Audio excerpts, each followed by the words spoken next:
বাপগুলো কাঁদে, ভাইজান কি হয়েছে? ওই মাধ্যমিক দেওয়ার পরে মোবাইল এসে ভাইজান পালিয়ে গেছে। কার সাথে রে? কোনো সুবাসিনীর সঙ্গে। কার সঙ্গে? না, আনন্দ সঙ্গে। আনন্দ করছে। হ্যাঁ, চলছে জানো? চোখটা খুলে আবার দেখো না, মেলো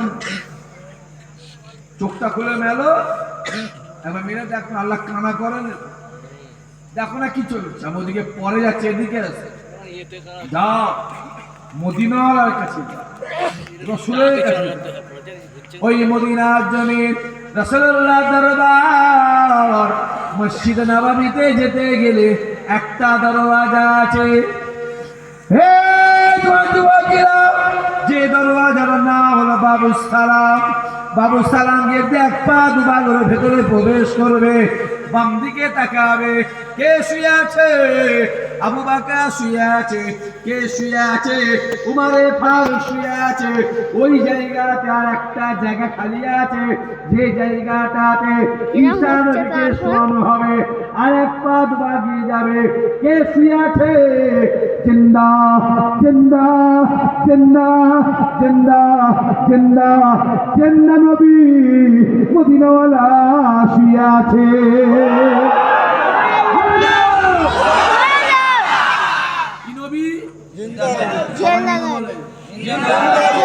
আছে নাকি? সন্দেহ আছে নাকি? জিন্দা নবীকে দেখার সঙ্গে সঙ্গে সালাম শুরু হয়ে যাবে। আসসালাতু ওয়াসসালামু আলাইকা ইয়া রাসূলুল্লাহ ইয়া হাবিবাল্লাহ হুজুর। আসসালাতু ওয়াসসালামু আলাইকা ইয়া সাফিউল মাজলামি। আসসালাতু ওয়াসসালামু আলাইকা ইয়া রাহমাতাল লিল আলামিন। যুবকেরা, যদি আরবিতে সালাম দিতে না পারো, বাংলায় সালাম দাও। এটা আমার হিন্দুস্তানের বাড়ি, পশ্চিম বাংলা, বারাইপুর থানা, হরিপুর গ্রামের হিন্দু। আপনি আমার সালাম নেবে, আমার আব্বা জানে সালাম নেবে, আম্মা জানে সালাম নেবে, আমার ছেলে মেয়ে সালাম নেবে, পাড়া প্রতিবেশী সালাম নেবে। যুবকেরা, যখন তুমি জিন্দা নবীর সামনে দাঁড়িয়ে দাঁড়িয়ে সালাম দেবে, তোমার মনে হবে না না না না না, আমি সালাম দিচ্ছি আর জিন্দা নবী মদিনাওয়ালা আমার সালামের উত্তর দিয়ে দিয়েছে। হবে না? যাও, জোয়ান জোয়ান ছেলেগুলোকে 40,000 টাকার মোবাইল সব মানা যায়? 50,000 টাকার মোবাইল মানা যায়? আমি কিনতে পারিনি, কথা বলবেন? আমার কেনার দরকার নেই, আল্লাহ দেখছি, দরকার নেই।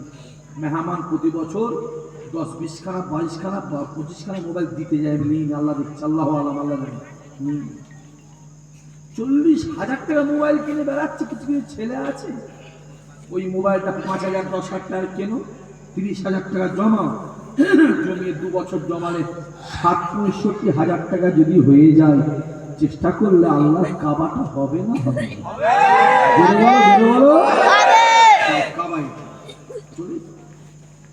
চলে যাও। ওই কাবা শরীফের 4টে দরজা আছে, ওই কাবা শরীফের 4টে কোণ আছে, ওই কাবা শরীফের 4টে কোণ আছে। হে যুবকেরা, ওই কাবা শরীফের 4টে কোণে একদিকে একটা জায়গা আছে, যে জায়গা নাম হলো মাকাম ইব্রাহিম। মাকাম ইব্রাহিম, মাকাম ইব্রাহিমের ভিতরে একটা পাথর আছে, যে পাথরটা জান্নাতি পাথর। আমার আল্লাহ ডাক দিয়েছিলেন, এই ইব্রাহিম রে, আমার কাবাকে তৈরি কর। ইব্রাহিম নবী আমার কাবা তৈরি করে। কতটা তৈরি করে? ইব্রাহিম নবীর হাত যতটা যায়, কাবা ততটা হয়ে যায়। কাবা হওয়ার পরে ইব্রাহিম ডাক দিয়ে বলেছিল, ও রব্বুল আলামিন, আল্লাহ পাক, আমি কাবাকে তৈরি করেছি, যতটা আমার হাত যায়। আল্লাহ, এরপরে কি করবো?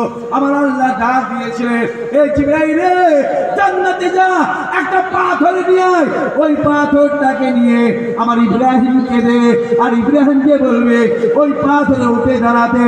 ইব্রাহিম নবী আমার ওই পাথরে দাঁড়াবার সঙ্গে সঙ্গে ওই পাথরটা অটোমেটিক উঠা নামা করে। ইব্রাহিম নবী আমার ওই পাথরে দাঁড়িয়ে দাঁড়িয়ে দাঁড়িয়ে দাঁড়িয়ে আল্লাহ পাকে কাবাকে তৈরি করেছিলেন।